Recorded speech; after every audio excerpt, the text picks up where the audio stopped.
인간의 구원과 관련된 인간의 이중 문제가 있습니다. 이중적 문제. 그가 그렇게 자랑하고 감격적이 된 것은 이 복음만이 인간의 이 이중적인 문제에 대한 해결책이기 때문입니다. 첫째 문제는 모든 불경건한 자들과 불의한 자들에 대한 하나님의 진노입니다. 둘째 문제는 인간이 실제적으로 불경건하고 불의한 가운데 있다는 것입니다. 저는 사도가 이 두 가지 문제를 표현한 순서에 강조점을 주고 싶습니다. 왜냐하면 오늘날에는 이 순서에 신경을 쓰지 않을 뿐만 아니라 순서가 점점 뒤죽박죽 되어가고 있기 때문입니다. 여러분들은 사도가 불경건을 먼저 놓았다는 것,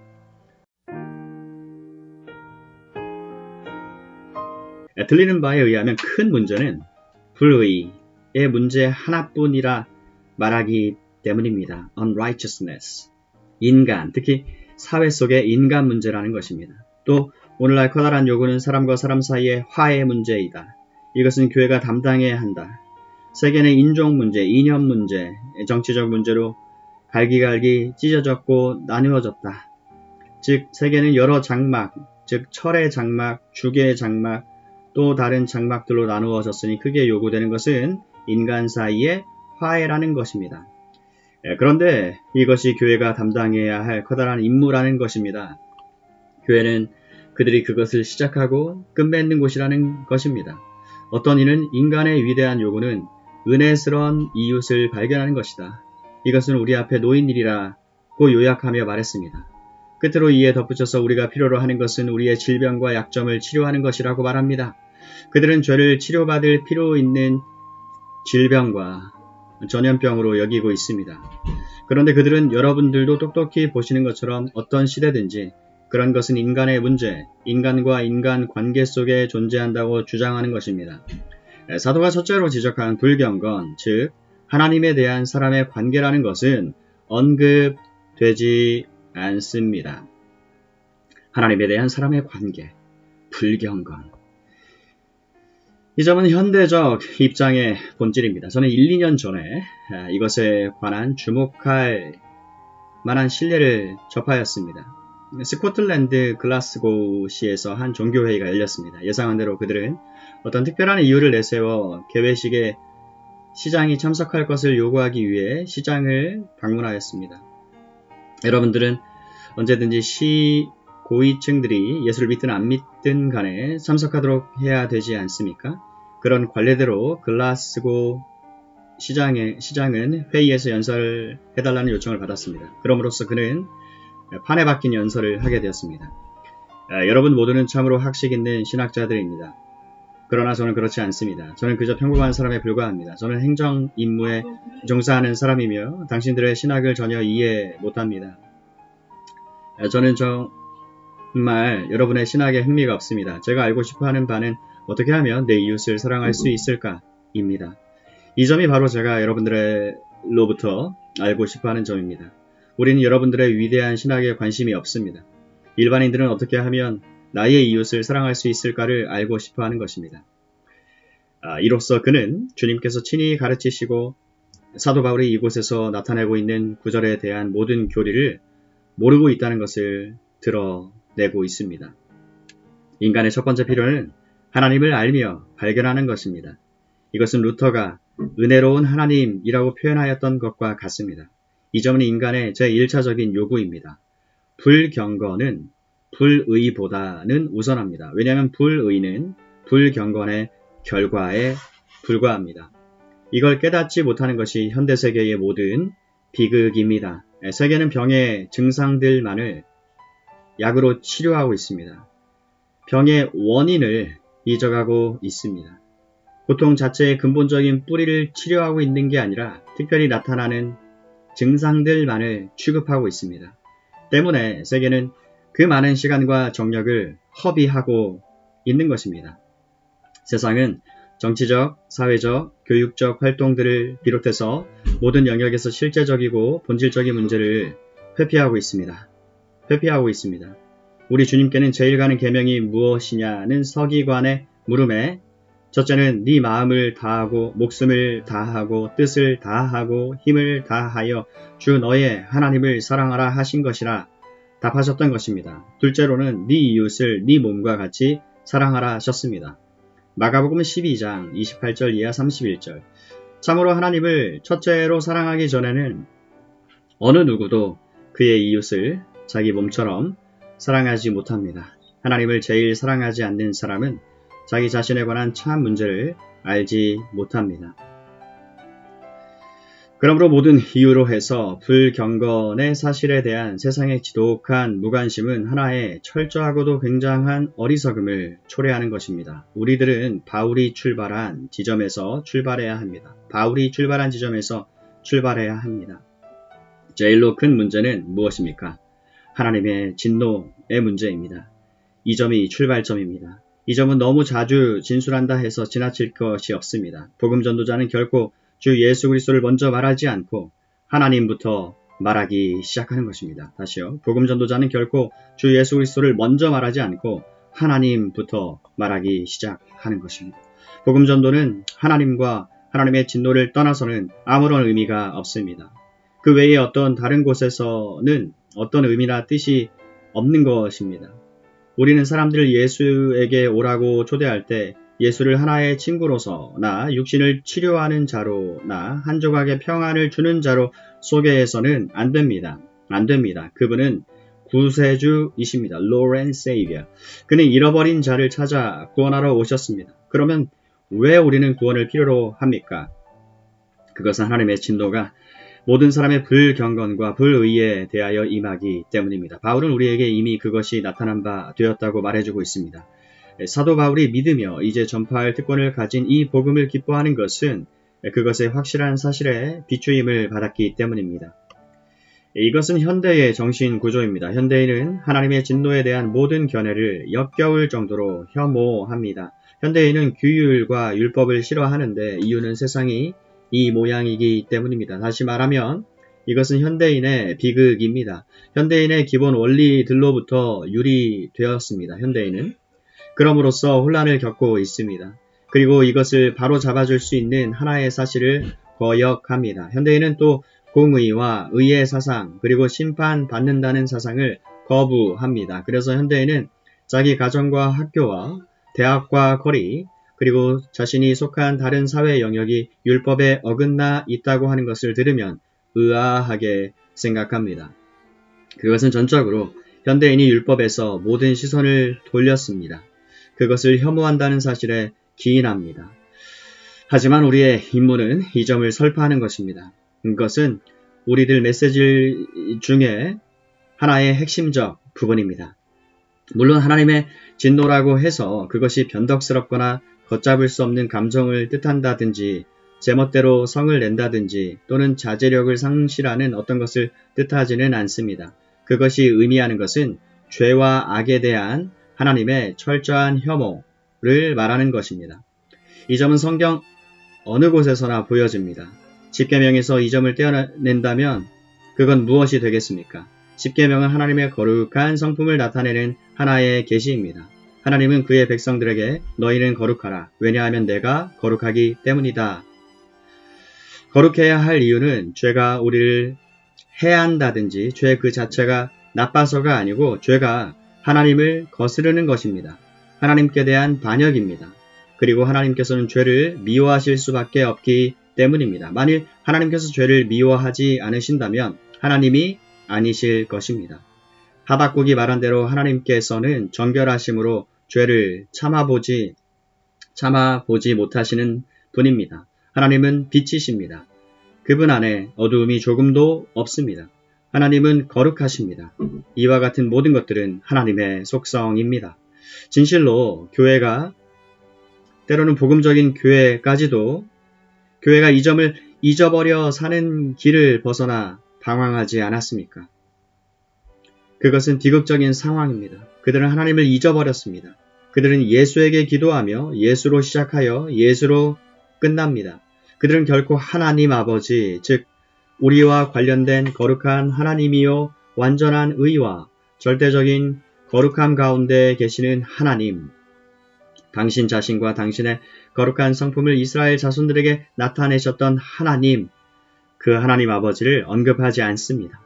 하지만 하나님의 그 점은 구약 전체를 통해서 일관성 있게 나타나는 커다란 메시지입니다. 여러분들은 우리의 복되신 주님 자신의 가르침 속에서 같은 강조점을 발견하실 것입니다. 주님은 사람들에게 기도하라고 가르쳐 주셨습니다. 사람들은 묻기를 세례 요한이 그의 제자들에게 기도를 가르쳐 주신 것처럼 우리에게도 기도를 가르쳐 주시지 않겠습니까? 자, 나는 너희에게 어떻게 기도할까를 가르쳐 주리라. 너희가 기도할 때에 이렇게 하라. 하늘에 계신 우리의 아버지라고. 어떤 사람도 하나님을 아빠 내지 우리 아빠로 부르며 기도를 시작하지 않게 하기 위해 하늘에 계신 우리 아버지라고 말씀하셨습니다. 그분은 하늘에 계십니다. 하나님과 쉽게 친해져 아양 부릴 수 있는 것처럼 보이는 것은 우리 주님의 가르침과는 맞지 않은 데가 있습니다. 하나님은 전혀 그와 다른 분입니다. 그분은 하늘에 계신 아버지요. 이름이 거룩히 여김을 받으신 분입니다. 이 점이 주님께서 사람들이 어떻게 기도할 것인가를 가르쳐 주신 것입니다. 그리고 주님, 그는 바로 하나님의 영원한 아들께서 친히 기도하실 때에 하나님을 부르신 방식은 거룩하신 아버지였습니다. 요한복음 17장. 이 점은 성육신한 하나님의 사랑하는 자이며 바로 하나님의 사랑에 대한 표현이신 주 예수 그리스도 그분의 가르치심입니다. 주님이 이런 방식과 태도로서 하나님께 아뢰었습니다. 이 점은 사도 바울의 모든 경우에서 그러합니다. 그가 전파한 복음을 자랑하는 것은 단지 이 복음만이 모든 경건치 않으며 불의한 사람들에 대한 하나님의 진노의 문제를 대처할 수 있기 때문입니다. 만일 복음이 이것을 행할 수 없다면 그건 복음이 아닙니다. 기쁜 소식의 메시지도 아닙니다. 이건 복음의 제1차적인 대상이자 목적입니다. 복음이 제1차적으로 우리들에 대하여 주관적으로 어떠한 것을 행해주는 것이 아니고 우리로 하여금 하나님과 바른 관계가 되게 하는 것입니다. 이것이 복음의 제1차적인 임무입니다. 바울은 이 하나님의 진노가 모든 경건하지 않음과 불의한 자들에게 나타났다고 계속해서 언급하고 있습니다. 그 하나님의 진노는 어디에서 나타났습니까? 구약에서입니다. 구약은 이것들로 가득 차 있습니다. 그것은 에덴 동산에서 나타났습니다. 에덴 동산에서는 완전하게 창조된 사람과 그의 완전한 배필이 있었습니다. 그리고 그들은 거기서 하나님과 교통하는 생활을 누리고 있었습니다. 인간은 하나님의 완전한 창조의 최절정이었습니다. 하나님은 남자와 여자를 낙원에 두셨습니다. 그러나 그들은 하나님을 불순종하였습니다. 그분을 배반하고는 유혹하는 자의 말을 따랐습니다. 그래서 하나님은 내려오셔서 죄에 대한 진노를 품고서 그들에게 말씀하셨고 동산에서 그들을 내쫓으셨습니다. 그들이 그 대가로 받을 결과를 말씀하셨습니다. 이것은 이제까지 알려졌던 하나님의 진노 가운데서 가장 놀랍게 나타났던 것입니다. 하나님의 진노는 여기서부터 시작됩니다. 그리고 이로부터 하나님의 진노가 계속해서 나타납니다. 구약을 읽어보십시오. 그리고 소위 하나님의 기뻐하심을 입은 자로 나타난 사람들을 주목해 보십시오. 그들이 범죄했을 때 하나님께서 어떻게 그들을 징계하셨는가를 관찰하시기 바랍니다. 모세 같은 사람을 보십시오. 모세는 하나님 보시기에 얼마나 훌륭한 사람입니까? 그런데도 불순종함으로 인한 모세는 종래 약속된 땅에 들어갈 허락을 받지 못했던 것입니다. 하나님의 진노가 나타났던 것입니다. 하나님은 죄를 범한 영혼은 죽을 것이다. 죄를 범한 영혼은 죽을 것이다 라고 말씀하셨습니다. 하나님은 이 점을 철저하게 확증하셨으며 나타내 보여주셨습니다. 우리는 어떠한 변명도 할 여지가 없습니다. 몰랐다고 핑계할 수도 없습니다. 하나님께서는 사람이 만일 죄를 범하면 그는 반드시 그 죄에 대한 대가와 심판을 받아야 한다고 말씀하셨습니다.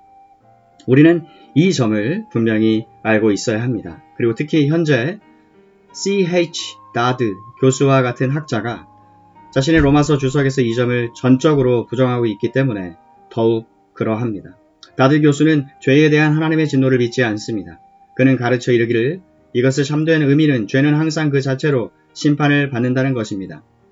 만일 당신이 당신의 손가락을 불 속에 집어넣으면 당신은 뜨거울 것이며 스스로를 태우게 될 것입니다. 다드 교수는 하나님께서 죄의 즉각적인 결과 이외에 임박할 진노에서 심판하신다는 것을 믿지 않습니다.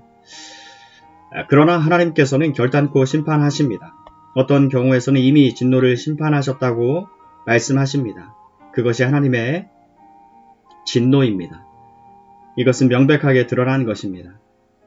그런데 바울은 이 부분에서 우리들에게 하나님의 진노가 나타나는 경로에 대해 특별히 진술하고 있습니다. 이것은 로마서 1장 24절부터 시작됩니다. 그러므로 하나님께서 저희를 마음의 정욕대로 내어 버려두사 저희 몸을 서로 욕되게 하셨으니 이는 저희가 하나님의 진리를 거짓으로 바꾸어 피조물을 조물주보다 더 경배하고 섬김이라. 주는 곧 영원히 찬송할 이시로다. 아멘. 이로 인하여 하나님께서 저희를 부끄러운 욕심에 내어버려 두셨으니 곧 저희 여인들도 순리대로 쓸 것을 바꾸어 영리로 쓰며 이와 같이 남자들도 순리대로 여자 쓰기를 버리고 서로 향하여 음욕이 부릴 듯하며 남자로 더불어 부끄러운 일을 하여 저희의 그릇됨에 상당한 보응을 그 자신에 받았느니라. 로마서 1장 24절 이하 27절 말씀. 그리고 나서 사도는 그들이 행하고 있는 무서운 죄목을 열거하는 것입니다. 그러나 우리는 사도 바울이 정확히 무엇을 말하고 있는가를 유의하여 살펴보아야 합니다. 그는 사람들의 모든 경건치 않음과 불의에 대한 하나님의 진노가 확실히 나타난다고 말하는 것입니다. 이것은 고대에만 해당되는 것입니까? 아닙니다. 현대도 마찬가지입니다. 현대 세계가 말하는 영적인 진술이 있습니다.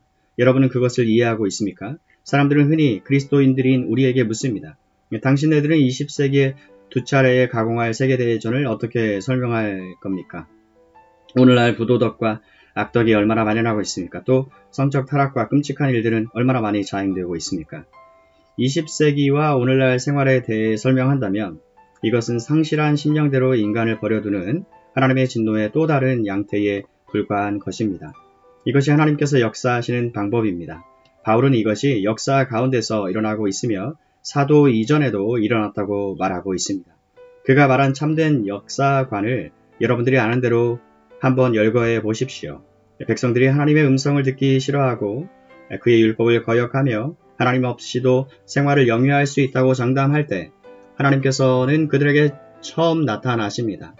하나님은 그의 사신을 그들에게 보내어 그들을 억제하려고 노력하십니다.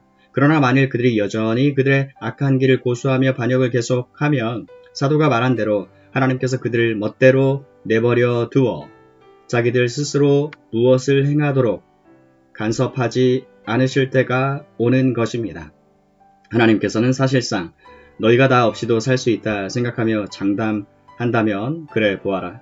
그리고 네가 그것으로부터 무엇을 얻을 것인가를 알라고 말씀하시는 것입니다. 이 점이 오늘날 야기되고 있는 상황입니다. 세상의 도덕적 상태에 대한 설명이 단지 이것입니다. 100년 이상을 인류는 그의 명철과 현학 속에서 하나님을 등져왔습니다. 이것은 불경건의 죄목에 속한 것입니다. 하나님을 믿노라는 사람들까지도 성경을 통해 자신을 계시하신 하나님을 믿지 않는 것입니다. 그들은 그들 자신의 좁은 소견을 따라 나름의 한 신을 구상하였던 겁니다.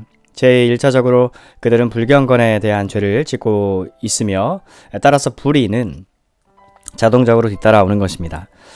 하나님께서는 그들을 그대로 내버려 두셨습니다. 이것이 오늘날 세상 형편에 대한 유일한 진술인 것입니다. 이것이야말로 하나님께서 진노하시는 표징입니다. 하나님께서 그의 제재를 그만두시고 제멋대로 내버려 둔 것입니다. 성경적인 가르침은 이 사람이 죄에 빠졌을 때 하나님께서는 그에 대해 어떤 한계를 설정하시고 그것을 제지시키신다는 것입니다. 만일 하나님께서 통치체제나 다른 제도로서 죄를 제지하지 않으셨다면 세상은 오래전에 골마 터졌을 것입니다. 하지만 하나님께서는 죄에 대한 한계를 그어놓고 그 울타리를 벗어나지 못하게 하셨던 것입니다. 그러나 바울에 의하면 어떤 시기가 되면 하나님께서 싫어하고 미워하는 모든 죄에 대한 하나님의 진노를 확증시켜 주기 위한 죄의 억제를 그만두시고 사람이 그 자신의 악한 생각대로 행하도록 내버려 두신다는 것입니다.